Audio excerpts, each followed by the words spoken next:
অবশ্যই করো, আর আমার চ্যানেলটা একটু সাবস্ক্রাইব করে দিও। দেখো আমাদের কিন্তু হোটেল, আমরা স্বামী স্ত্রী এই যে দেখো হোটেলের মধ্যেই আছি। আমরা কিন্তু দুজনেই হোটেল চালাই, এখন লোক নেই তাই ভিডিও করছি। লোকের মধ্যে আমার একটু লজ্জা লাগে। রান্না বান্না নিয়ে সারাদিন গরমের মধ্যে, প্রচুর গরম, প্রচুর ক্লান্তি, কষ্ট। এই যে দেখো সমস্ত রান্না বান্না করে একদম রেডি করে ফেলেছি। তারই মধ্যে কিন্তু একটু আনন্দে থাকতে ভালোবাসি আর তোমাদেরকেও একটু আনন্দ দিতে ভালোবাসি। এখন এই যে রান্না হচ্ছে, একপাশে ডাল আর ভাত।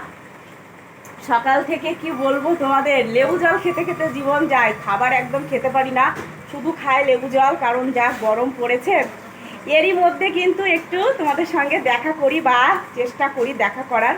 আমাদের ভিডিও তোমাদের যাদের ভালো লাগে প্লিজ আমার চ্যানেলটা একটু সাবস্ক্রাইব করে দিও। সবাই ভালো থেকো, বাই বাই।